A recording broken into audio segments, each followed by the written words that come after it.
Bom, então a gente vai começar aqui a entrevista com o professor Milton.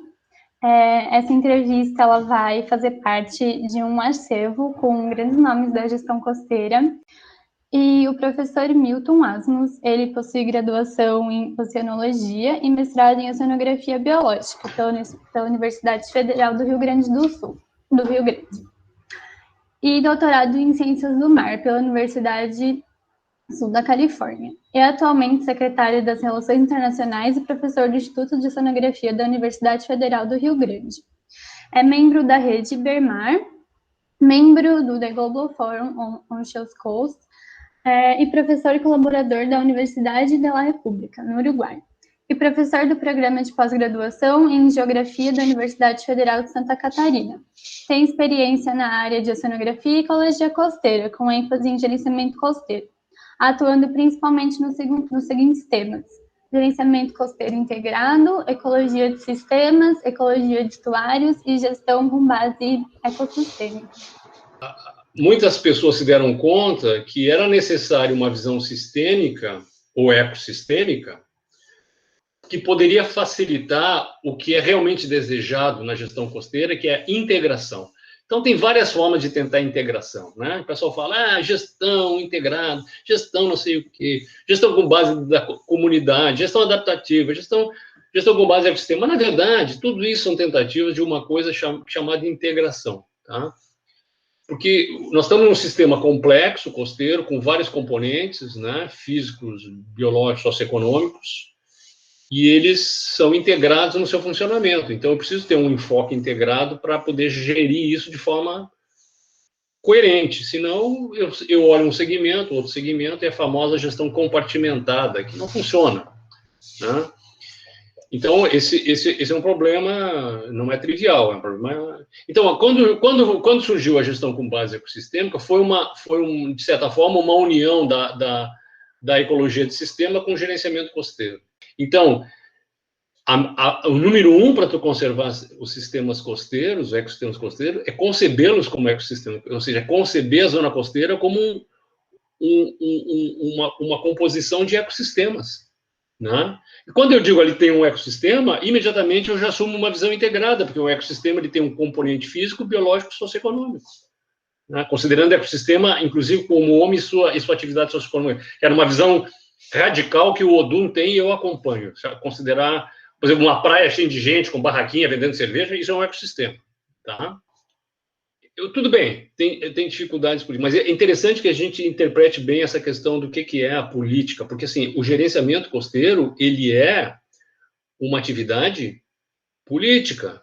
A decisão é política, né? Não é política partidária, é política ambiental. A decisão, ela nunca é uma decisão puramente técnica e nem vai ser uma decisão de interesse puramente econômico. Os interesses econômicos são legítimos, eles vão estar presentes, faz parte do jogo, faz parte da gestão, da tomada de decisão. Então, e nessa tomada de decisão vou influenciar os aspectos legais, institucionais, econômicos, a participação, quer dizer, há vários interesses, né? As pessoas vão tentar, cada um puxar, né, a sardinha para o seu assado, né? E é isso mesmo, né? Então, os limites disso são os limites da ética, da honestidade, né? Mas isso não é só problema do gerenciamento costeiro, isso é problema da área de engenharia, de medicina, de transporte, né? De qualquer coisa. Respondendo objetivamente, eu acho que para que os ecossistemas sejam realmente conservados, eles têm que ser entendidos, os instrumentos têm que ser de acordo para isso, as políticas têm que estar de acordo com isso. A nossa política ela é muito em cima de uma visão segmentada. A própria Política Nacional de Meio Ambiente, você pegar os EIA-RIMAs, essas coisas todas, eles prevê o quê? O sujeito tem que ir lá fazer, primeiro, uma descrição dos componentes físicos, depois dos componentes biológicos, e depois dos componentes socioeconômicos. Aí integra tudo. Como é que tu integra componente físico com componente biológico, componente socioeconômico? Não integra. Não me vem dizer que alguém integra. Não integra. É impossível. O que eu tenho que fazer? Eu esqueci essa forma de ver. Eu tenho que dizer, não, eu tenho que olhar e dizer assim, aqui eu tenho um sistema chamado praia, manguezal, costão rochoso, vegetação de restinga, os diferentes sistemas ambientais, e aí eu vou olhar quais são os componentes físicos, biológicos e econômicos daqueles. Então, já parto de uma percepção integrada. Tá? E não basta eu perceber ecossistemas costeiros, eu tenho que entender o valor deles. Não estou falando de valor econômico, pode até ser. Eu estou falando que os ecossistemas costeiros, eles têm um valor principalmente pelo que eles oferecem, que são chamados serviços ecossistêmicos, certo? Eles oferecem produtos e serviços, né, do qual alguém diz, mas essa visão de serviço ecossistêmico é uma coisa utilitarista, está colocando valor. Não. Bom, pode chamar do que quiser, mas a realidade é que sem eles nós não vivemos. E o oceano, nós estamos até escrevendo um artigo agora sobre isso, para a década dos oceanos. O oceano, ele oferece serviços que são fundamentais para a vida no planeta, ponto, né? Sem pensar em questão de desenvolvimento socioeconômico. Não tem nenhuma atividade econômica que eu conheça, ou alguém, que não dependa de algum serviço ecossistêmico.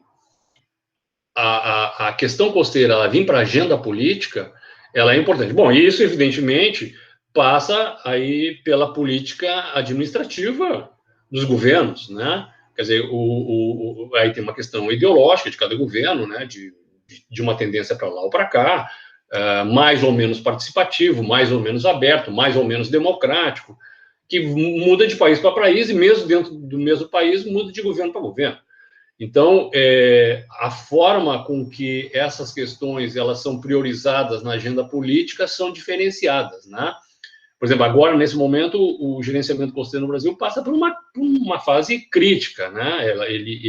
Ele não está tendo o destaque na agenda política e isso reflete no recurso. Ele não está tendo pessoal, estrutura e orçamento como já teve em tempos anteriores. Na verdade, o pessoal diz, então acabou o gerenciamento costeiro? Não, né? Eu acompanho esse negócio desde o início lá e isso é uma montanha-russa, né?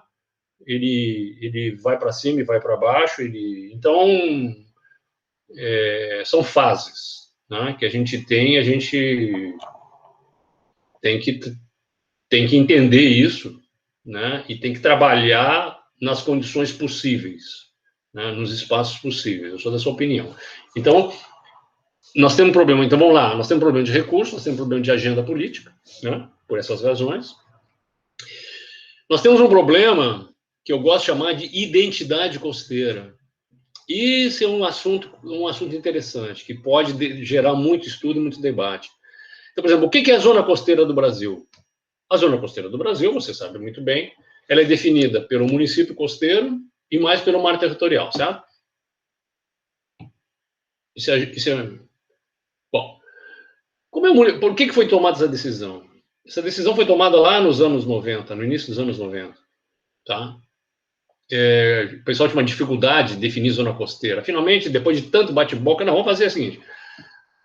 Do ponto de vista legal, isso resolveu, né? Porque a jurisdição da gestão costeira está definida, mar territorial, município costeiro, tá?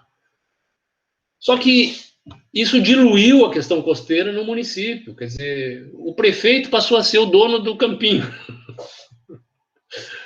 Mas o prefeito está preocupado com a gestão costeira? Pô, em alguns municípios talvez sim, mas em outros não. Ele está preocupado com o plano diretor. Tá? Ou há uma obrigatoriedade de ter um capítulo de gestão costeira no plano diretor de município costeiro, que não é essa obrigatoriedade, ou de repente nem aparece nada de gerenciamento costeiro. Então, quantos municípios do Brasil desenvolveram planos municipais de gerenciamento costeiro? Meia dúzia. Né? Então é isso. Então, eu acho que deu para entender isso, né? Não uma identidade clara de zona costeira, né? Que está e isso tem que ser rediscutido. Limite da zona costeira, obrigatoriedade, a busca dessa identidade. Certo? Que pode ser obtida por compensação. Por exemplo, alguém pode dizer, mas lá nos Estados Unidos também não é obrigatório. Entrar no programa lá de gerenciamento costeiro. Mas só que quase todos, ou um ou dois só, não entram dos estados. Por que eles entram? Vamos falar sério. Por que eles entram? Eles entram porque eles têm uma vantagem econômica central. Eles ganham uma grana lá do NOAA né, que é o órgão lá, se eles entrarem, eles têm várias compensações na forma de recurso. Né? Então, é bobagem não entrar. Né? Eu estou dizendo de forma bem pragmática, acima de todas as razões ambientais, da sustentabilidade, de melhor planejamento da zona costeira, eles poderiam até fazer sem estar no programa. Né? Mas, então, assim, é importante ter também um mecanismo de compensação, né, de estímulo. Né? Então, sem estímulo, sem identidade, sem obrigatoriedade, as chances diminuem. E eu acho que, para completar, eu diria, então, a escassez de recurso, a questão da agenda política, a questão da identidade costeira e, para finalizar, a necessidade do enfoque sistêmico, tá? Que eu não preciso repetir porque é tudo que eu coloquei. Eu acho que, a partir de um enfoque sistêmico, as ações vão ser tremendamente facilitadas. Eu pegaria esses 4 eixos, assim, ó, se eu fosse o presidente do Ministério, se eu fosse o ministro do Meio Ambiente, eu ia dizer essas são as 4 prioridades lá para o gerenciamento costeiro. Em 2010, nós iniciamos um programa na FURG de mestrado em gerenciamento costeiro, né? Porque eu pulei de pós-graduação para pós-graduação, eu fiz e dei aula na pós-graduação de oceanografia biológica, depois de oceanografia física, química e biológica, que hoje chama pós-graduação em oceanologia, resgataram o termo tradicional lá na FURG, com mestrado e doutorado nisso. Eu fui professor fundador do programa de educação ambiental, né, onde eu tentei desenvolver essa questão da gestão costeira também, que a educação ambiental é um aspecto importantíssimo para a gestão costeira. Tá? Podemos até discutir isso depois. Fundamental. Enfim, eu fui pulando. Chegou uma hora que eu falei, nós temos que criar o nosso próprio programa de gerenciamento costeiro. E criamos um programa de gerenciamento costeiro que funcionou durante 10 anos, gerou em torno de 100 dissertações de gerenciamento costeiro. Tá? Aí nós tivemos um problema do qual eu não acredito até hoje, né? Porque há um discurso nos órgãos de avaliação, principalmente na CAPES, de tu levar para multidisciplinaridade, né? Mas na hora de avaliar o programa, se ele não se encaixa se ele não está numa caixa específica, ele perde pontos na avaliação, né? E essa questão do gerenciamento costeiro, ele tem dificuldade, às vezes, de publicar em revistas internacionais A1, que, na verdade, são poucas. Pega aí Ocean and Coastal Management, Marine Policy, né? Coastal Research, alguma coisa. Né?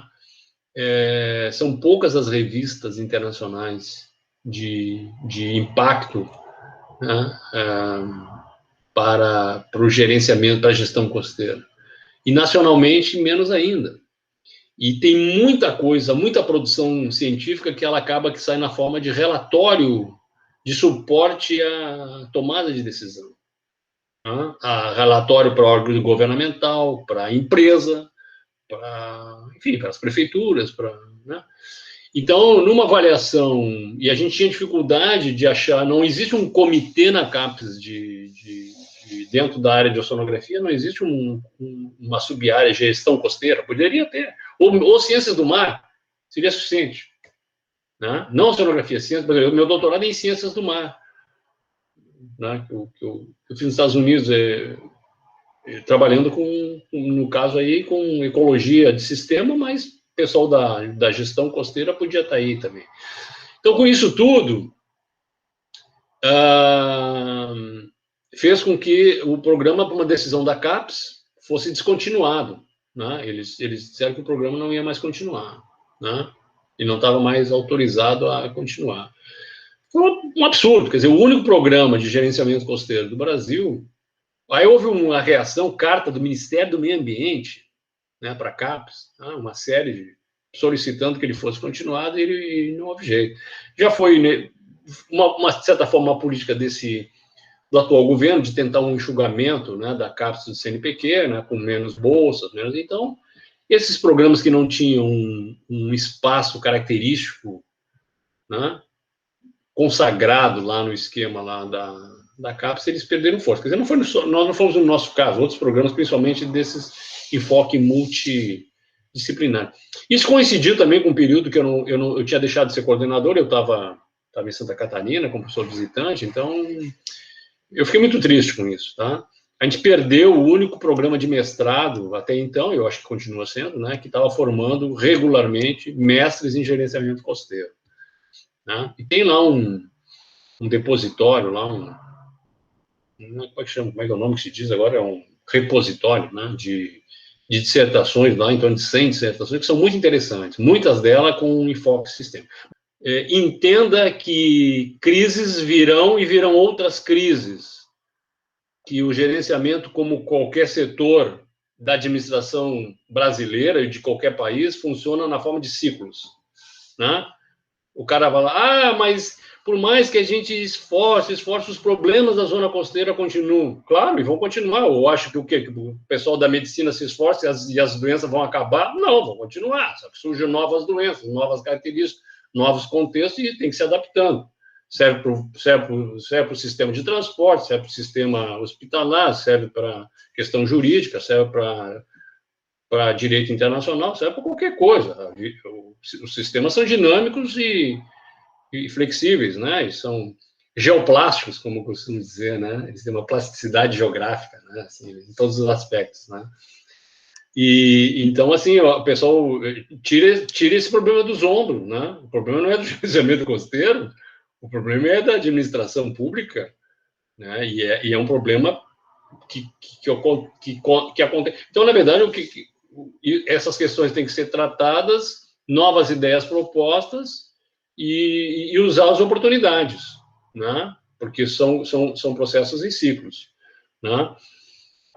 Isso é uma outra dica que eu digo. Então, entender que a questão é política e é essa mesmo, né?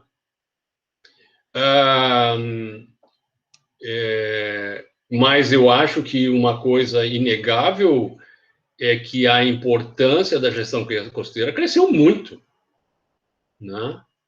Cresceu muito, uma questão óbvia, né? Uma questão de interesse e uso do espaço marinho costeiro, né? Cada vez mais tem concentração urbana na zona costeira, cada vez mais se usa recursos, espaços marinhos costeiros, cada vez mais as políticas olham o que era só a praia, depois passou a praia e mar territorial, não, é zona econômica exclusiva, agora é áreas beyond national jurisdiction, que é negócio, né? Agora é governança global dos oceanos, né? Precisamos de gente, informação, ciência para isso, né? Então, assim, agora, a ajuda fantástica seria uma certa obrigatoriedade, porque vocês imaginam quantos municípios costeiros tem? 400 e poucos, né? Se tivesse, por exemplo, uma obrigatoriedade mínima de ter um plano de gestão costeira, olha o mercado que se abriria de trabalho, de oportunidade, de espaço, né? Obrigada. Boa sorte para vocês aí, tá?